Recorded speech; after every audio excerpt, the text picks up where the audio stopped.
Well, ISRO is just a step away from a successful soft landing of Chandrayaan-3. We have Mr. L.V. Prasad, the former Deputy Director of ISRO, joining us. Sir, most steps have gone according to the plan, just a step away from creating history. How do you see this, sir? So far, whatever we have done has gone as per the plan. And in fact, Chandrayaan-2 also went as per plan till the next stage also. Only in the final stage there were some issues. So those issues have been addressed now. They have been comprehensively addressed, and many corrective measures have been taken. Many improvements have been done with respect to the Chandrayaan-2 mission. And now the confidence is much more amongst the scientists. And added to that, not only the improvement in the design, a lot of tests have gone in. Whatever were not understood last time, all these things have been understood now, and they have been properly addressed to make sure the mission this time will be a success. Yeah. So looking forward, a successful landing, what does it mean for India's future space missions, sir? Various plans that India has, and also at an international level. Yeah, see, first thing is now soft landing into any planet, whether it is a moon or Mars or anything, is a very, very, very difficult task. Because as you know, it's now popularly known, there are known knowns, known unknowns, and unknown unknowns. Yeah. So we would have addressed known knowns and known unknowns. So there are still unknown unknowns. When we go there, we encounter certain things. So once you are able to land in any celestial body, now that means you will be able to do some activity there, and you'll also be able to come back. After that, you'll also be able to come back. Now, moon has been explored many years ago.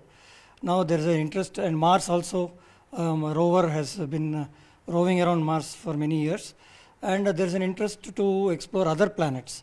So it is not to see what is there in that planet, it is also to see what, to understand our planet better.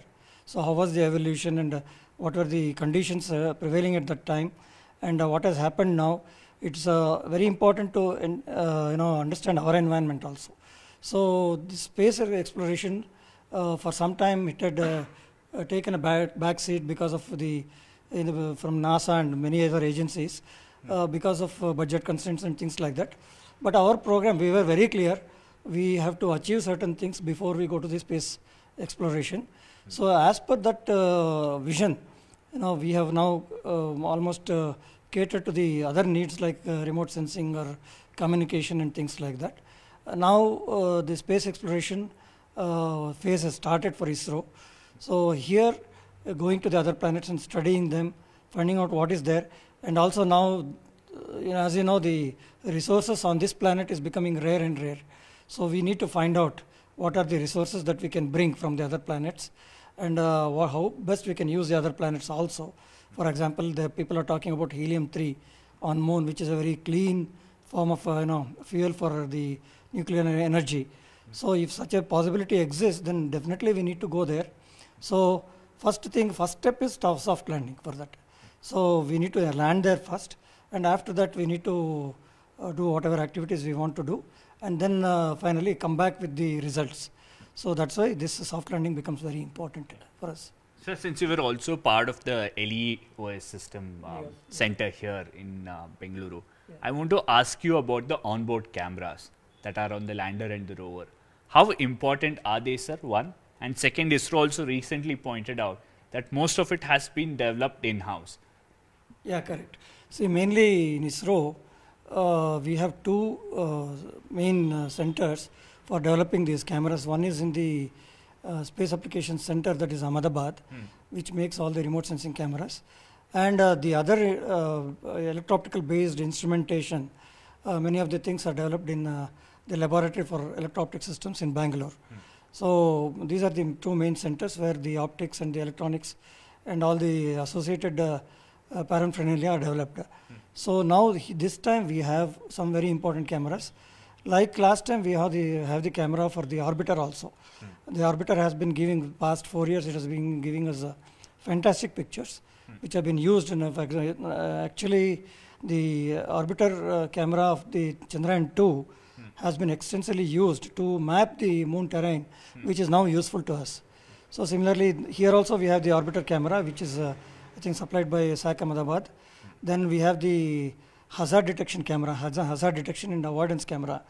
See, this camera becomes very important because now this time when we are landing, it is not in one single phase. There are some 3-4 phases. One is the rough braking phase where you are trying to reduce the velocity, which is on the both the horizontal and vertical components.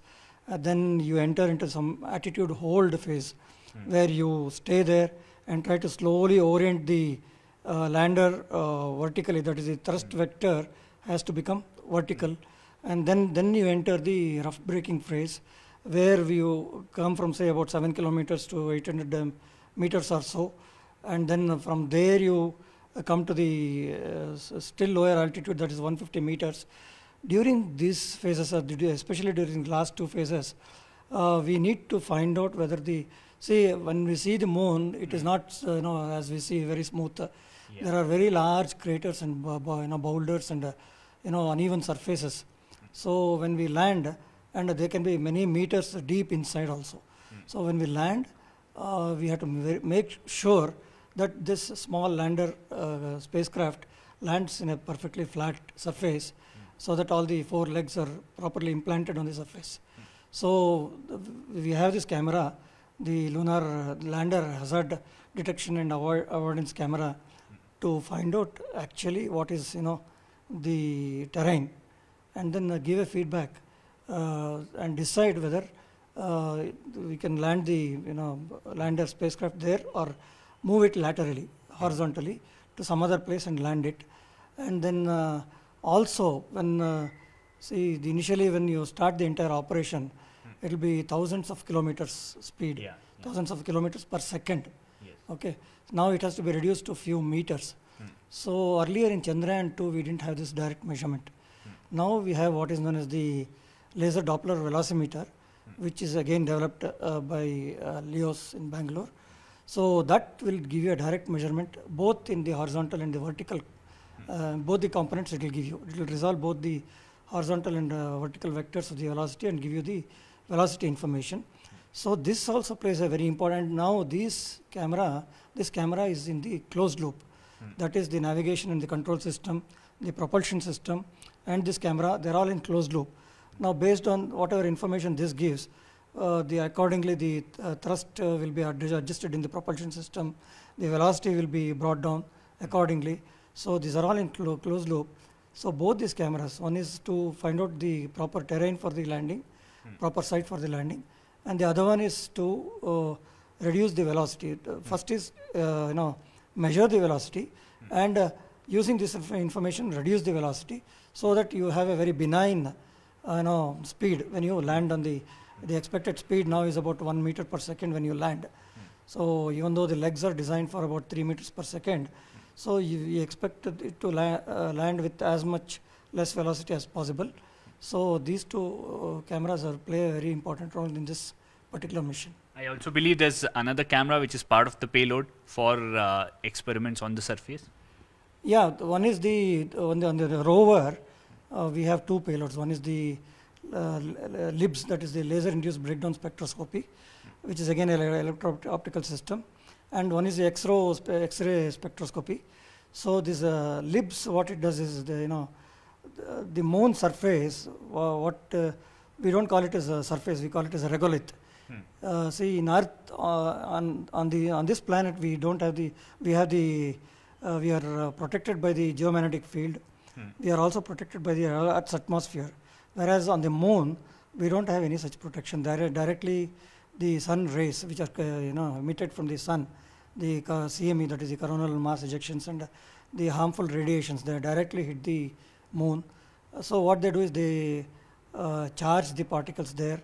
The plasma is developed, and the moon surface also all the whatever minerals are there, they're charged, and the surface properties will be different. So we have to study those in case we want to bring something tomorrow from there. We should know what is there in that. So this instrument, this LIBS instrument, is a very simple instrument. It has a laser system which will ablate the moon's surface. That is, it's in simple terms, it it will eliminate the moon surface. There is a spectrum for each element, say for example potassium, magnesium or whatever, or any other metal, whatever is there, that will have a specific signature when ablated by the laser. So this is the principle. So once it is ablated, it will give that signature, and we can find out what is the composition of the moon surface. So that is one important electro-optical system on this rover.